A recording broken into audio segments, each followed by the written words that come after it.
अमरावती जिल्ह्यातील अंजनगाव सुर्जी येथील ग्रामीण रुग्णालयात उपचार घेत असलेल्या एका अनाथ विद्यार्थिनीबाबत समाज कल्याणच्या निवासी शाळेच्या प्रशासनाकडून झालेल्या गंभीर निष्काळजीपणाचा प्रकार आता समोर आला आहे।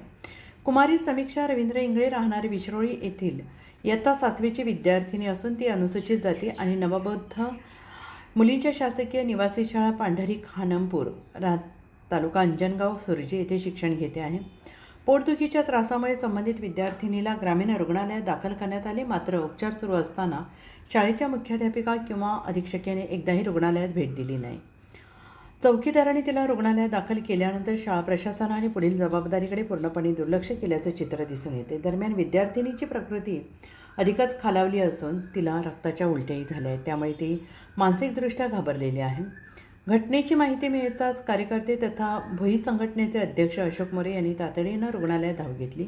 त्यांनी मुलीची विचारपूस केली असता ती पूर्णपणे अनाथ असल्याचं उघड झालं आहे आणि या संदर्भात मुख्याध्यापिका कल्पना हजारे यांच्याशी संपर्क साधला असता त्यांनी मुलीला रुग्णालयात दाखल करणे एवढेच आमचे काम आहे, त्यानंतर आमची जबाबदारी नाही, असे बेजबाबदार वक्तव्य केले। या विधानामुळे शाळा प्रशासनाच्या कार्यपद्धतीवर गंभीर प्रश्नचिन्ह उपस्थित झाला आहे आणि या घटनेमुळे शासनाच्या निवासी शाळांमध्ये शिक्षण घेणाऱ्या अनाथ आणि गरजू विद्यार्थ्यांच्या सुरक्षिततेबाबत प्रश्न निर्माण झाला आहे। संबंधित अधिकाऱ्यांकडून जबाबदारी झटकली जात असल्याने पालक आणि नागरिकांमध्ये तीव्र नाराजी व्यक्त होते। वसतिगृहातील संबंधित अधिकाऱ्याची चौकशी करून कसूर आढळल्यास कडक कारवाई करू, अशी मागणी सामाजिक संघटनेची आहे।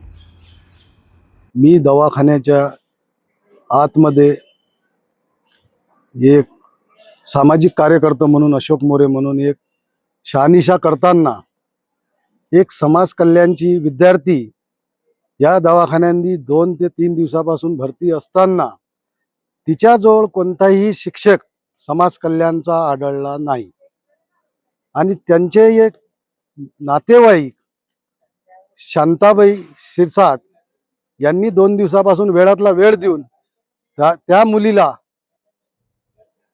एक आधार म्हणून मदत केली आणि तिची चांगली व्यवस्था केली। पण हे समाज कल्याणचे विद्यार्थी समाज कल्याण निवासी आश्रमशाळा हे विद्यार्थी घडवण्यासाठी आहे की फक्त नुसता देखावा करण्यासाठी आहे आश्रम। यांनी तत्काळ याच्यावर या विद्यार्थ्यांवर बारकाईने लक्ष देऊन यांची परिव्यवस्था करण्यात यावे आणि त्या विद्यार्थ्यावर लक्ष देण्यात यावे। त्या मुलीवर यांनी दुर्लक्ष केलं 2 दिवसापासून। शिक्षक लोकांची तिथे ड्युटी पाहिजे होती त्या मुलीकडे। शिक्षक लोकांनी त्या मुलीकडे बारकाईने लक्ष देऊन तिची परिव्यवस्था काय आहे, तिचा जर जीव गेला काय गेला, तिचा पालक नाही, तिला वडील नाही, आई नाही, बाप नाही, यांचं लक्ष कुठं चाललं? हे समाज कल्याणचे जे निवासी आश्रमशाळा आहे या शिक्षकांनी आतापर्यंत 2 दिवसापासून चक्कर नाही मारला। ते कोणी चपराशी लोक होते त्यानं ते तिथं भरती करून सोडून दिलं। याच्यावर बारकाईने लक्ष दिलं पाहिजे ना। नम्र विनंती आहे की महत्वाच्या गोष्टीकडे प्रश्न दिले पाहिजे त्या जिल्ह्यांनी। रिकाम्या गोष्टीकडे प्रश्न दिल्यापेक्षा आरोग्याचा प्रश्न, शिक्षणाचा प्रश्न, शेतकऱ्याचा प्रश्न याच्याकडे लक्ष न देताना भलत्याचकडे युट्यूब आणि ते व्हॉट्सअप फेसबुकवर लोक लक्ष देत राहते। अरे गोरगरिबाकडे मानवताकडे लक्ष द्या ना तुम्ही। मला माहित नाही होत नव्हतं इथं साधं या दवाखान्यात आणलं म्हणून याईनं केला फोन। समीक्षा इंगळेनं माझी भाषी फोन केला, मापूत नेले सुनील नाही अनिल शिरसाटले, तो अनिल शिरसाट इथं अगोदर आला पाहिले, मग मला फोन केला। मला फोन काकी म्हणे समीक्षा दे इथं भरती केलं, तू डब्बा गिब्बा कर म्हणे आणि ये। मग मला आले घ्या आले युवराज शिरसाट तसं आले, मला कोणीच नाही दिसलं। बरं इथल्यानं 5-10 झालं नाही, आई वडील नाही। ह्या दोघी बहीण राहतात, समीक्षा आणि विशाखा। आता मग इथं आतापर्यंत कोणतं तिथं त्या शाळेचा कोणताच मुख्याध्यापक शिक्षक कोणी अजूनही नाही।